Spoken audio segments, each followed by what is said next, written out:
அவர் சொன்னது எங்களை தாங்க. நான் ப்ரொஃபஷனல் வீடியோகிராஃபர் ஷீபு. இவன் ப்ரொஃபஷனல் இல்லாத ஸ்டில் ஃபோட்டோகிராஃபர் பாலு. அதெல்லாம் சரிதான், ஆனா கல்யாண வீடியோ சரியா இருக்கணும். பெண் இல்ல, பாகுபலியே மிஞ்சிடணும்.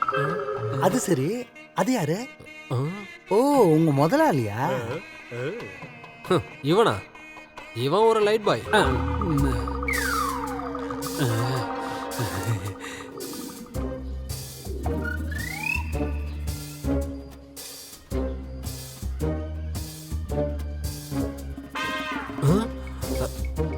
இந்த பன்னி பயலுக்கு எல்லா இடத்துலயும் இதே வேலையா போச்சு. பையில கொஞ்சம் காசு இருந்தா சும்மா இருக்க மாட்டான்.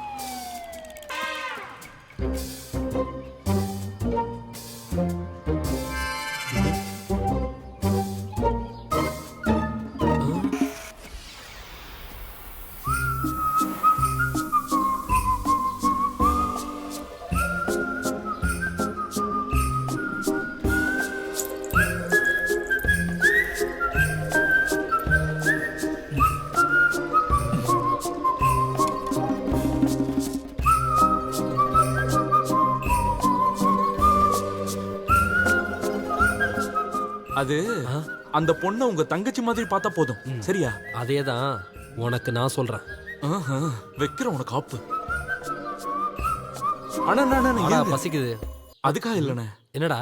அந்த பொண்ணு இருக்கால, அவ ஏன் ஆள்னே. என்னடா சொல்ற?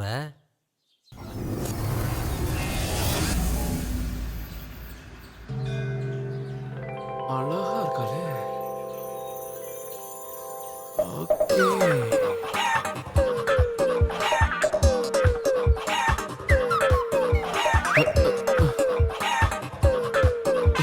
கடவுளே. போலாமா? பொறுக்கி நான் எங்கெல்லாம் பின்னாடி சுத்துறானே. நான் எங்க போனாலும் இப்படியே நடக்குது எனக்கு.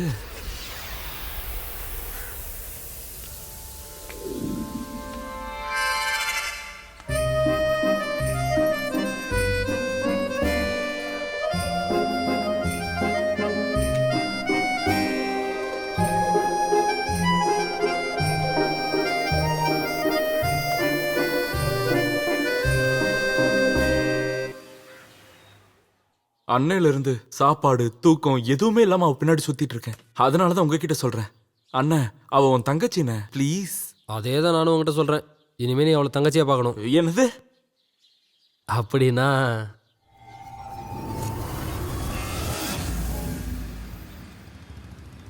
நல்லா இனிப்பா இருக்கா? இருக்கே. பொள்ளாச்சி காய் இது. அப்படியா?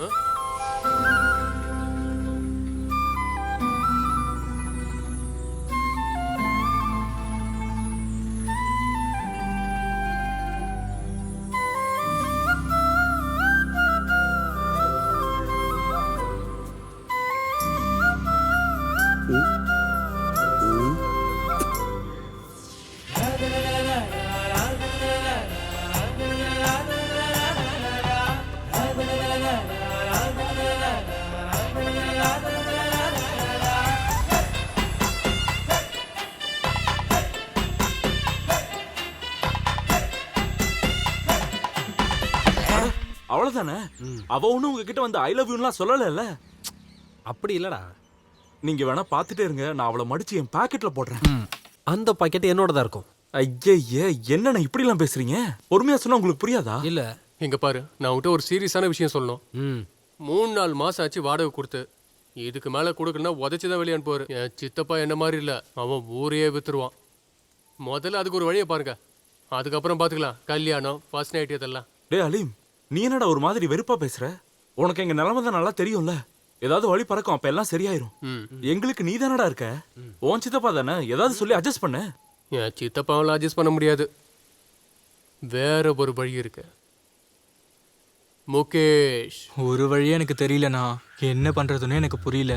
உனக்கு இதுல எந்த பிரச்சனையும் இருக்காது, ஆனா அதுக்காக நீ ஒரு சில வேலைகள் பண்ண வேண்டியிருக்கும்.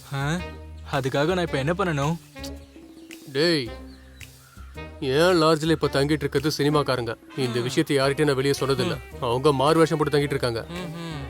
அவங்க படத்துக்கு லொக்கேஷன் ஏன் லாட்ஜ் தான். நீ அவங்களுக்கு சின்ன சின்ன வேலைலாம் பண்ணி கொடு. அப்போ அவங்களுக்கு உன் மேல ஒரு இன்ஸ்பிரேஷன் வரும், ஒரு மதிப்பு வரும். ம்? அவங்க கூட எப்பவும் ஒட்டிக்கிட்டு இரு, புரியுதா? அதுக்கப்புறம் உனக்கு ஜாக்பாட் தான் முகேஷ். நீ அதுக்கப்புறம் யார் தெரியுமா? யாரு? யாரு? தமிழ் சினிமாவோட புது முகேஷ் நீதான். முகேஷ்.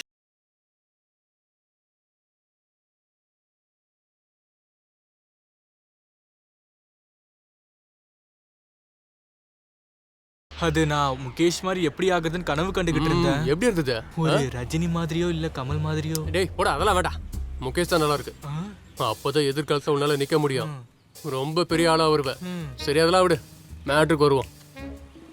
இவர் தான் world famous cameraman Mohammed Shibu. இவர் தான் பிரசித்தமான டைரக்டர் பாலு. ஆமா, டைரக்டர்.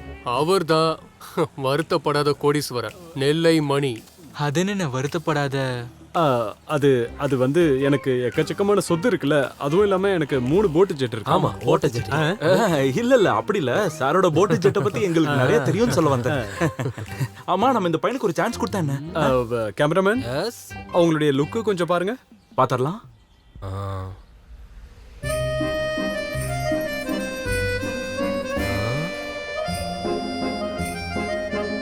கேமராமேன், ஆள் இப்படி ஓகே? சான்ஸே இல்ல. சூப்பர். டேய் அண்ணா, இது ஏன் ஆளு?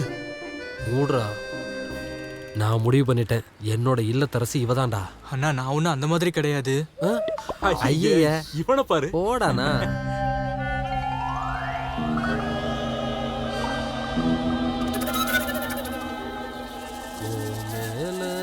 ஒரு கண்ணு அடி நீதான் ஏ மொற பொண்ணு. எங்கண்ணே காலங்காத்தாலேயே? நேத்து கனவுல என் தாய் வந்திருந்தா. யாரோட தாய்? அந்த தாயிலடா, தாய் ஆதிபராசக்தி. கொஞ்ச நாளா கோவில் பக்கமே போலையா, அதான் ஆத்தா கொஞ்சம் கோவமாயிட்டாங்க. அதனாலதான் சாந்தப்படுத்தலான்னு கோயிலுக்கு கிளம்பிட்டேன். உண்மை சொல்லுங்க, உங்க ஆதி பராசக்தி அவ தானே? ம், ஆமாண்டா. உனக்கு என்ன பிரச்சனை? நான் ஒரு 100 தடவை சொல்லியிருக்கேன் அவ ஏன் ஆளுன்னு. என்னது? 100 தடவை சொல்லியிருப்பேன். இதோடா போடா டேய், அவ ஏழு. உங்களுக்கு தெரியுமா, நான் நேத்து கூட அவளை பத்தி கனவு கண்டேன். என்ன? எங்களுக்கு கல்யாணம் முடிஞ்சு ஒரு குழந்தையும் பிறந்துருச்சு. குழந்தையோட பேர் என்ன தெரியுமா? என்னது? ஷிபு. ஷிபுதான். பேரெல்லாம் நல்லா தான் இருக்கு, ஆனா குழந்தையோட அப்பாவா நான் தான் இருப்பேன். அந்த கதையெல்லாம் வேற எங்கேயாவது போய் சொல்லுங்க. ஏய் சொல்லுவேன்டா. ஐயே, என்னடா இது? மார்கழி மாசம் நான் இங்க சண்டை போடுற மாதிரி. இந்த ஆள்கிட்ட நான் நிறைய தடவை சொல்லிட்டேன், அவ இல்லைன்னா எனக்கு வாழ்க்கையே இல்லைன்னு. அப்படின்னா நீ சாவுறதுக்கு ரெடி ஆயிடு, எனக்கு தான் சொந்தம். அப்படியெல்லாம் நான் ஒண்ணு தனியா சாக மாட்டேன், உங்களையும் கொள்ளுவேன். ஏய் முதல்ல நிறுத்துங்கடா. அப்ப நீ சொல்றா. அவ்வளவு அறிவு இருந்தா நான் என்ன சித்தப்பா கிட்ட அடிமையா இருக்க போறேன்? இதுக்கு ஒரு ஆள் இருக்கு.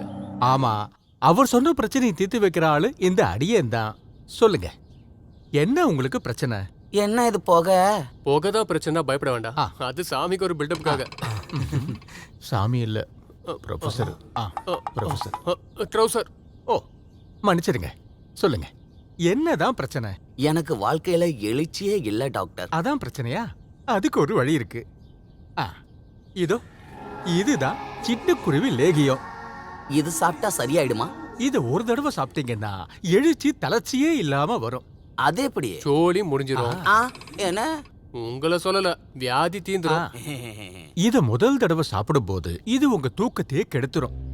அதுக்கப்புறம் நீங்க யாருமே இருக்காத ஒரு இடத்துல போய் இருப்பீங்க, ஒரு பைத்தியக்கார மாதிரி. ஆமா, ஒரு காம பைத்தியம் மாதிரி. இத சாப்பிட்டா ராத்திரி குதிரை ஓட்டலாமா? இந்த சஞ்சய் கிட்ட வந்துட்டீங்கல்ல, சந்தேகமே வேண்டாம். ஓ, எனக்கு குணமானா நான் டாக்டர் பக்கம் மறுபடியும் வருவேன். எல்லாம் சரியாயிடும். இனி உங்க வாழ்க்கையில நல்ல எழுச்சி ஏற்படும். அண்ணா, என்ன தம்பி? ப்ரொஃபசர் உங்க பொண்டாட்டி நம்பரை கேட்டு வாங்கிட்டு வர சொன்னாரு. எதுக்காக? உங்களை கால் பண்ணி லைன் கிடைக்கலன்னா அவங்கள கூப்பிடலாம் இல்லையா? அது என் பொண்டாட்டி பின்னாடி பைத்தியம் மாதிரி நான் மட்டுமே திரியறேன், நீ திரிய வேண்டாம். ஓகே? உனக்கு எழுச்சியே கிடையாதுடா. நீங்க இந்த மூளைக்கட்டிய பத்தி கேள்விப்பட்டிருக்கீங்களா? மந்திரிங்க, எம்எல்ஏங்க, முக்கியமா சினிமாக்காரங்க, அதே மாதிரி பிரபலமான கிட்டத்தட்ட 100 ஆளுங்களோட மூலத்தை ஒரே ராத்திரியில இருக்கிற இடமே தெரியாம எடுத்து விட்டது இந்த ப்ரொஃபசர் சஞ்சய் தான். அதனால என்ன பொறுத்த வரைக்கும் உங்க பிரச்சனை சூப்பர் ஸ்டார் லைன்ல வராரு, ஒரு பூ பறிக்கிற மாதிரி ஈஸியானது. ப்ரொஃபசர் இவ்வளவு பெரிய ஆளுன்னு தெரியாம போச்சே. ஓ, எனக்கே இப்பதான் அது தெரிஞ்சது. இங்க பாருங்க ப்ரொஃபசர் சார், இந்த மாதிரி ஏதாவது டயலாக் பேசாம என் பிரச்சனைக்கு ஒரு முடிவு சொல்லுங்க. நான் சொல்றேன். அது சரி, நீ என்ன இங்க? நான் வாடகை வாங்க வந்த சித்தப்பா. இவனுங்க காரணம் சொல்லிட்டு இருக்கானுங்க. மரியாதையா வாடகை கொடுக்கலனா எங்க சித்தப்பா என்ன படுவார்னு தெரியாது. இதுதான் சித்தப்பாவோட குணம். நீ முதல்ல கிளம்பு. நீ அடிச்சிட்டல.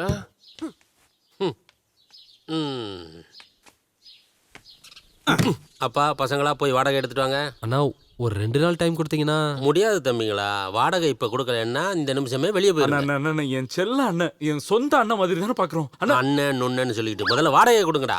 போய் பணத்தை எடுத்துட்டு வாங்கடா. பாவீங்களா, ஏன்டா இப்படி பண்றீங்க? வாடகை ஒழுங்கா மாசம் மாசம் கொடுக்க வேண்டாமா? அவங்க தருவாங்கண்ணே, பயப்படாதீங்க. அவங்க தரலன்னா நான் தரேன். இவங்க 2 மாசமா வாடகையே தரல. அப்படியா? நீ 4 மாசம் தரணும். ஆமாண்ணே. நாதாரி டாக்டர்னு போர்டை போட்டு வச்சுக்கிட்டு. டாக்டர் இல்ல, ப்ரொஃபசர். ஏதோ ஒண்ணு. உனக்கு சூடு சொரணை ஏதாவது இருக்கா ஐயா? இல்லையே. 2 நாள்ல பணம் வந்ததும் கொடுத்துருவோண்ணா. 2 நாள்ல 2 நாள்ல பணம் என் கைக்கு வரலன்னா கண்டிப்பா வரும். அப்போ டாக்டர் வாடகை அதெல்லாம் ஒரு விஷயமா? அப்ப இப்பவே கையில கொடுத்துட வேண்டியதானே? நான் ஒரு 2-3 நாள் ரெடி பண்ணி கொடுத்துறேன். ஐயோ, கஷ்டம்லாம் பட வேண்டாம். அப்படியா? தேவை எனக்கு தானே. சரிதான். நான் அதுக்கு ஒரு வழி கண்டுபிடிச்சிட்டேன். நல்லதா போச்சு.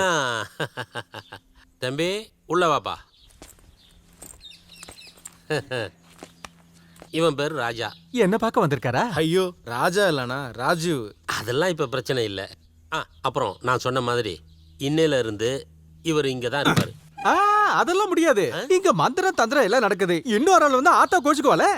ஓ, அப்ப முடியாதா? முடியாது முடியாது முடியாது. ரொம்ப சிரமம். சிரமம் தான். அப்ப நீங்க காலி பண்ணுங்க. காலி பண்ணுமா? என்னது? ஓ, டேய் பண்ணாட. அண்ணா, இந்த மந்திர தந்திரத்துக்கு இடையில ஆத்தா எப்படி இந்த பையனை கோச்சுக்குவாங்க சொல்லுங்க? நாங்க அதான் சொல்ல வந்தோம் இல்லையாடா? டேய், அண்ணா, ஒரு பிச்சைக்கார சாபம் வேண்டான்னு தான் வெளியில அனுப்பல. இங்க அடக்க ஒடுக்கமா இருக்கணும், புரியுதா? அண்ணன் சொல்ற மாதிரி தான் கேட்டுக்கிட்டு இருக்கேன். அண்ணா, இப்போ உனக்கு ஓகே தானே ராஜா? சரி. அண்ணே, அவர் கூப்பிடுறாரு பாருங்க. என் திங்ஸ் எல்லாம் எங்க வைக்கிறது? என் நெஞ்சில வை. என்னண்ணா இது ஒரு மாதிரி மரியாதை இல்லாம பேசுறீங்க? அப்படி மரியாதை இல்லாம பேசினா? ஓஹோ, அப்படின்னா எனக்கும் அந்த மாதிரி பேச வேண்டியது வரும். அப்படிலாம் யாரும் பேச மாட்டாங்க. நல்ல மரியாதையோட பேசினா போதும்.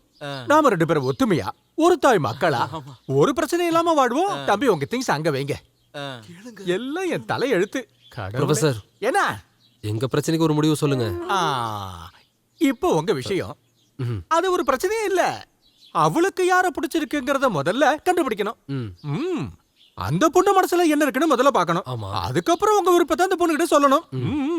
அவளுக்கு யார பிடிச்சிருக்கோ அவளை லவ் பண்ணுங்க. அது சரி, இப்ப சொன்ன ஐடியா எப்படி இருக்கு? டேய், இங்க எங்க ஆட்டத்தை கலைக்கலாம் நீ பார்த்தேன்னு வச்சுக்க. மகனே ஷிபு, நான் இந்த ஆட்டத்துல இறங்கவும் செய்வேன், குறி பார்த்து அடிச்சு விழவும் வைப்பேன். டேய், எவன் வேணாலும் ஆட்டத்துல இறங்கலாம்டா. ஆனா ஜெயிக்கிறதுக்கு லட்சணம் வேணும்டா, லட்சணம். அவ வரட்டும், பார்க்கலாம் யாருக்கு அந்த லட்சணம் இருக்குன்னு. பா